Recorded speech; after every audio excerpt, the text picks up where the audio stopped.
Are you like me?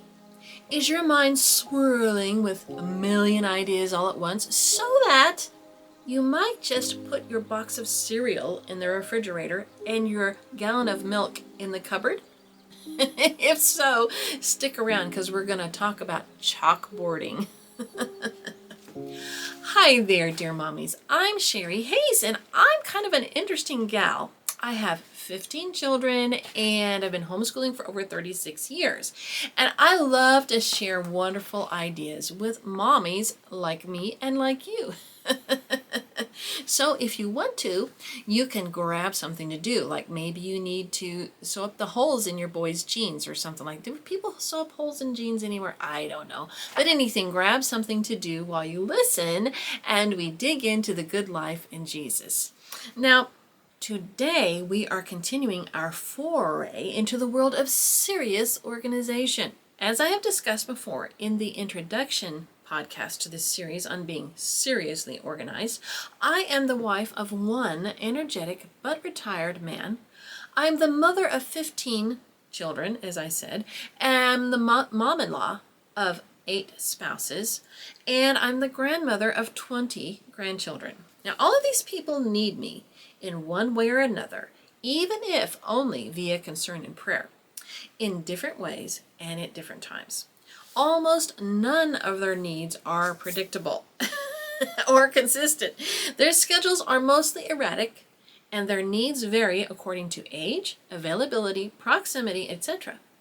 And none of these variables are ever within my control. To sum things up, I rarely have an uneventful day. In fact, I don't know what I would do if I did have an uneventful day. I've got contingency plans for that. No, I don't. My life is like a flowing log drive. I am simply being carried along with the current, jumping from one log to another. However, there are areas which God has helped me build plans and routines, and I am sharing a few of them with you today. Also, as I stated before, I don't share these things without a caveat.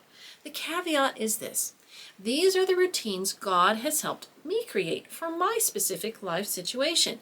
I suggest you take them more as an example or an inspiration, but never as direct application. If you do, you will end up a nail biter because you will have skipped the most vital part: relationship with Jesus. And walking with God, no matter how crazy that may look, is the fastest way to efficiency on our mission to love others and bring His kingdom on earth as it is in heaven. Okay. Any other way may bring about some worldly goal, but that goal may in turn lead people to hell. The concentration camps in Nazi Germany were a model of efficiency. Thank God I'll never be that successful in organizing my life. And with that, let's cover today's ways that I am seriously organized.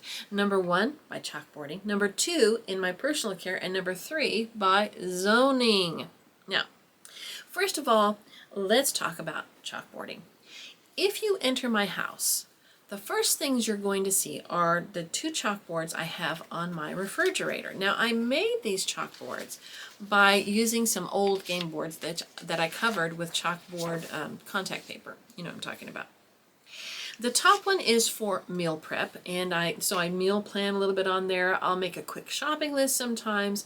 And the bottom one is for writing out a scripture that I want to meditate on as I'm working in the kitchen. In my dining room, there is another chalkboard. This one was created by covering an old bulletin board with chalkboard paper. This one has had many uses over the years. At times we used it to keep track of our Uno scores, or maybe there was a vocabulary word, or we wanted to write a joke that we thought was funny, or the kids will like draw something really pretty. Okay, but currently it is a list of possible meals for me to go to when I can't, my mind's blank. Okay, now sitting underneath that, leaning against the wall on the floor, is a wipe-off board that we keep in there so that when, like, if we're having a family discussion and we want to keep track of what we've discussed already, we'll write it on there. Or if I'm trying to teach one of my children maybe some traffic rules, or maybe an algebra problem, or something like that, I will use this wipe-off board. Okay, so that, I mean, all those complicated things in life, that it just makes it easier. Okay. In my little office, this is where I'm at right now. It's in my basement. It's like this part of a storage room that I put all kinds of pretty things in. My daughter said, man, that should not look that nice because the walls aren't even finished. Behind this is just concrete, okay? But I hung tapestries and did all kinds of stuff. It's really cute. I like it. All right, anyway. So I keep chalkboards and whiteboards in here because they help me in so many ways. I mean, I can jot things down. I can even use them when I've filmed before, and they're very helpful. Okay, now why are chalkboards so important in my life? Well, there are a number of things. Number one, they remedy my feelings of overwhelm. Sometimes when there are a million ideas swirling in my head, as I said, I need to take the abstract and put it into something concrete. When I take a piece of chalk and start writing on the chalkboard the thoughts that are floating around in the ether of my brain, they become corporeal. The general thought of dinner floating around in there, okay, it turns into spaghetti. I'll write down spaghetti.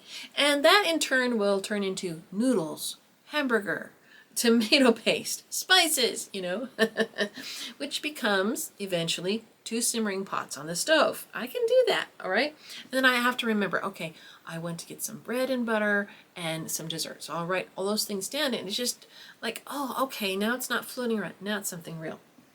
Number 2, I can jot ideas on my boards as they come into my mind. Often, there will be found little scribbles on the corners and edges of all my boards. This is when I have jotted down a meal idea, an appointment, a line I heard in some sermon, or a prayer request someone has given me.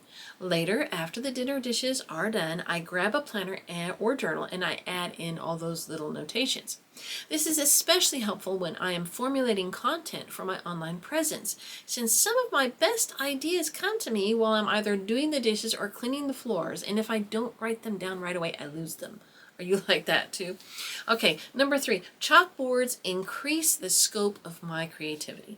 There is such a freedom when using chalk. For one thing, it isn't permanent. If I change my mind, or if I find my ideas are all wrong or poorly executed, I can erase with the back of my hand. And poof, it's all gone.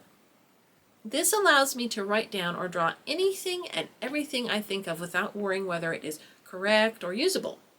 I can determine that later. It's, the idea of brainstorming. Number 4, chalkboards allow me to communicate with my family. If they wonder what's going on, they can consult my boards and get a general idea. I often take a photo of what I've written and send it to everyone in a text so that they can understand what the plans are. Also, those scriptures I write down can be appreciated by everyone using the microwave because it's right next to it. Wink, wink. Now, let's tackle my personal care routines. My personal care routines do not start in the morning. They start in the night before. Now, and this is not an ironclad list. These are just targets that I shoot for. I don't get everything done usually every night, but I try, right? Now, here's a general list. Number 1, I get started early to go to bed early. This is important for the following morning success. If my target is under the covers by 10, I start at 8.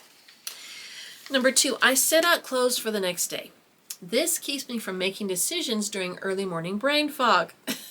Now, also, it helps to keep your clothes kind of organized in your closet and to reduce your choices so that, you're like, oh no, you don't know what goes with what. It helps, I've done that for years and years and years. I try not to keep anything that I'm not in love with. Of course, things go out of favor with me. So I have to, clean things out and organize periodically. But if I, in general, try to keep things that I actually wear in front of me, I have less decision fatigue, right? Number 3, I take a shower. In this way, the next day is begun afresh with the potential of having a better hair day. Because when I sleep on my hair, it turns out better. I don't know why.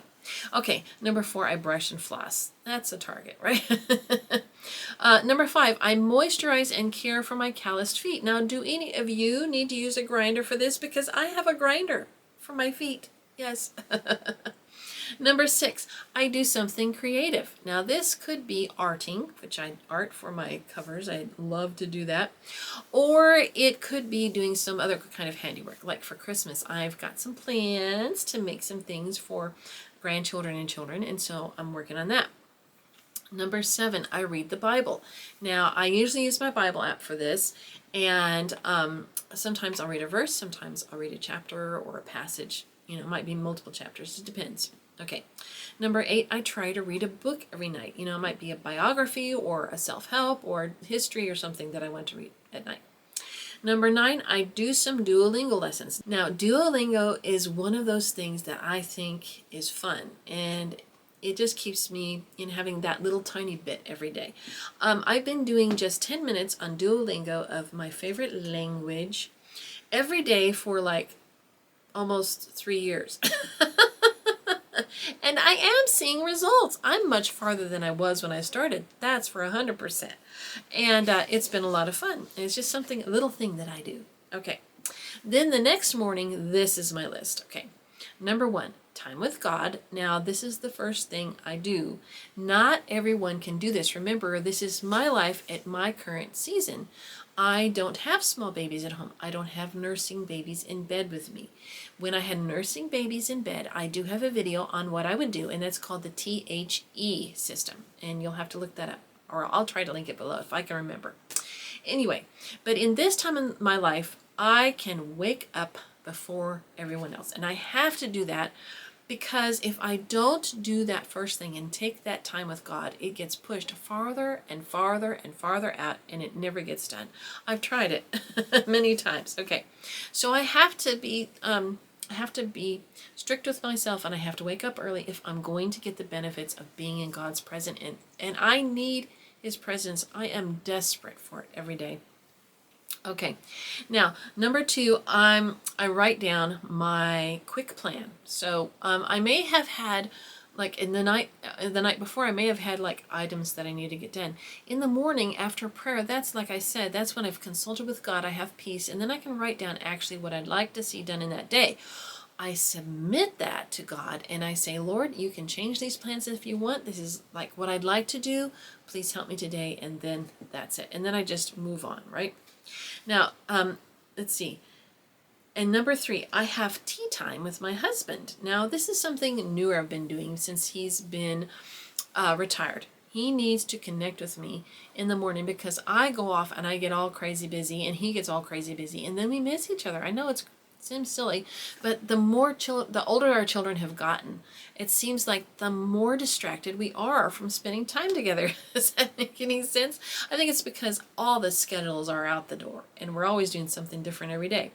So if I take the first amount of time after I've been with the Lord and done my planning, if I take that first little bit of time and I sit with him and I drink tea, he drinks coffee, and he watches some news and we might talk. I might even be looking on Pinterest, but just being next to him because his love language is quality time, and I think a lot of guys are that way.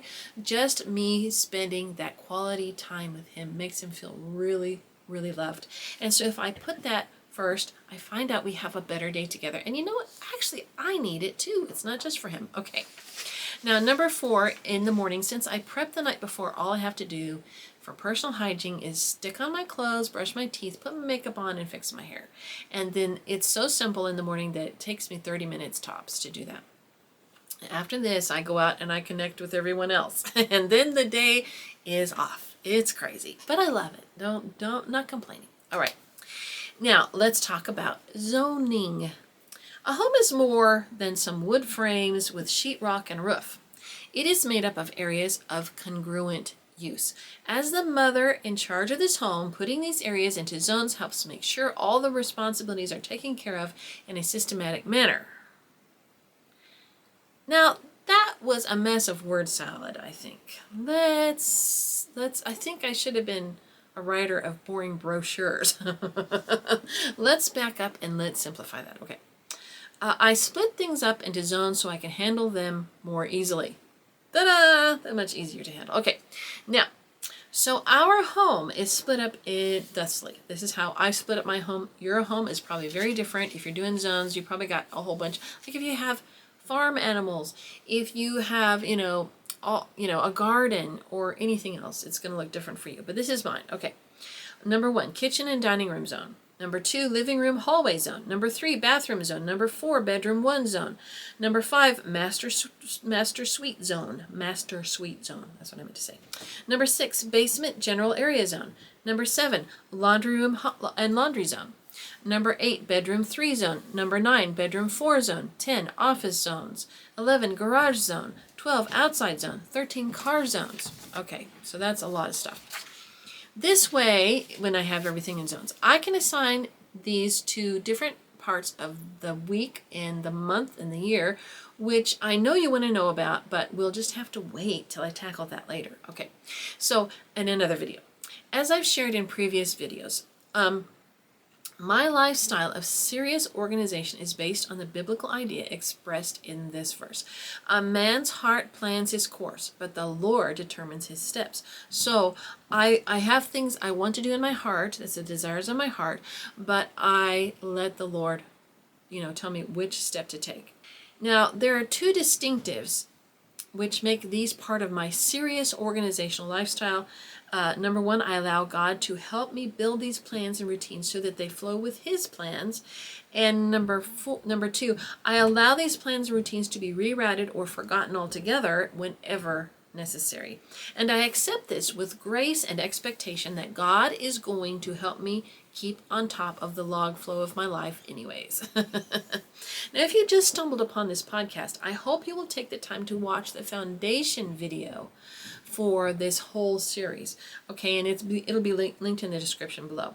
In the future, we will be covering even more portions of how I organize in this serious way, including time blocking, assigning daily focuses, and centralizing. So next time, that will be time blocking, assigning daily focuses, and centralizing. Until then, be sure and enjoy my freebies on my blog, my website, momdelights.com, and as well as I'm on Substack as Mom Delights. And if you're interested, I have a planner that I will link below that's undated, so you won't be wasting pages if you get off track. Someone's moving around here. And so you can do that. And I have lots of other things that you can download for free on my website, and you can purchase them on Amazon.com. I have all those links in the description for this podcast, and I hope all this has blessed you. I hope I haven't overwhelmed you more, and I hope you have a wonderful day in Jesus. Bye-bye.